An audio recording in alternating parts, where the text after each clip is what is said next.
Well, alam niyo sa amin ang pinaka mahalagang usapin diyan ay sapat na yung ginagawa ng gobyerno. Mm. Kakalabas lamang ng huling unemployment figures para nitong December 2025.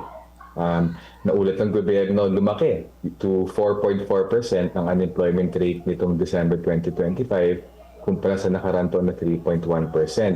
Pero para sa amin, underestimated pa nga yun kasi kung ang inamin ng gobyerno ngayon lamang na unemployment ay 2.3 million, tingin namin dapat idagdag yung 3.4 million na tinatawag na unpaid family workers. So yung katotohanan, yung totoong bilang ng actually walang trabaho ngayon, umabot actually ng may, mga humigit kumulang 5 milyong Pilipino. Kung ganon, hindi uubra yung plano ng DOLE na ano to, yung mga job fair, mga Mm. ano to, pagkokonekta ng mga job seekers sa mga employers kasi ano na yun, napakaliit na band-aid lamang yun. Hindi yun usapin na paglilika ng trabaho. Paghahanap ng trabaho lang yun. At magkaiba yun eh. At tingin namin, kung hindi matunawan ng gobyerno ng fundamental na problema ay hindi yung hindi makahanap ng trabaho ng mga Pilipino, kundi hindi naglilikha ng trabaho ng ekonomiya, hindi ever uubra yung mga flagship employment program ng DOLE kasi hindi naman siya naglilikha ng trabaho. Kailangan palakasin ang lokal na industriya. Ibig sabihin, Mm. Pilipino industriya. Ikalawa, kailangan palakasin lokal na agrikultura. At sa amin, nakakabahala na, alam niyo ba ngayon, yung, yung agrikultura natin, pinakamaliit kasi sa ng bansa. Manufaktura natin, pinakamaliit sa nakarang 8 dekada. So, hindi nakakapagtaka na kulang ang regular, disenteng trabaho na may sapat na kita at bayad sa kanila kasi hinayaan ng gobyerno yung paghina ng agrikultura at manufaktura natin. At sa amin, oo nga, ang isang sinisi nila ngayon yung corruption scandal, kaya Mm. nabawasan ng construction ng I think makalahating milyong na trabaho. Oo man, totoong panandali ang salik yon dun sa pagbagsak ng trabaho nitong Disyembre. Pero hindi lamang yun. Mas fundamental na problema, bumabagsak ang agrikultura, bumabagsak ang manufaktura, dahil walang nalilikang trabaho, ano man ang programa ng DOLE para di umunong paghahanap ng bimilit na bilin ng trabaho, hindi siya sumasapat. Alam niyo, sa nakarang 5 dekada, mula pa ito nung bandang patapos na ng diktadura Marcos, nung huling bahaging dekada 70, mula nung ang piliin ng gobyerno, ang patakaran na ibukas ang ating ekonomiya sa dayuhang produkto at dayuhang pamumuhunan, kakibat nun, hininto nila ang suporta sa lokal na agrikultura, lokal na industriya.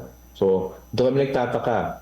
5 dekada na napakitang bigo yung ganong klaseng approach, di ba? Bumagsak ang agrikultura, pinakamaliit sa kasaysayan ng bansa, bumagsak manufaktura, pinakamaliit mula dekada 40. Sa amin, bigo yung approach nila ngayon. Nagtataka kami.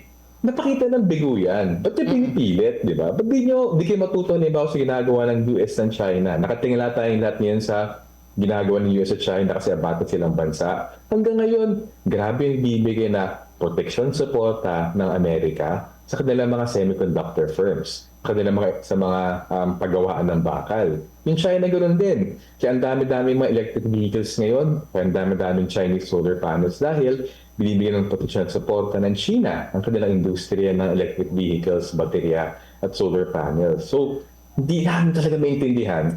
Yan na nga yung dalawang pinakamalaking, pinakabanting halimbawa kung paano magpatibay ng lokal na industriya. Ba't yung ginagawa nila, ba't hindi natin gawin? So ano yun? Talagang, hindi sa totoo lang, hindi natin maintindihan yung sobrang laking bara sa pag-iisip na economic manager. Sana matunawa naman sila sa negatibong karanasan natin na bukas sama ng bukas. Sana matuto naman sila sa positibong karanasan ng dalawang bansa na paano nakapagpalakas ng kanilang sariling industriya. Yung DOLE, kung yung DOLE ay pinapanigid yung mga manggagawa, sana matunawan sila. Hindi uubra yung mga job seeking employment services. Wala yan, hindi yan sasapat.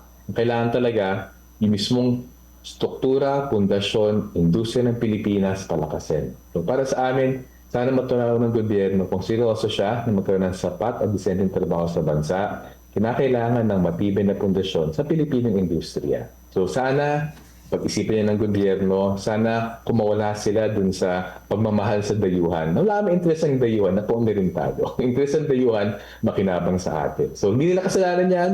Lahat sila ay habol ng pansiling interest. Yung Pilipino, dapat habulin ang ating pansiling interest.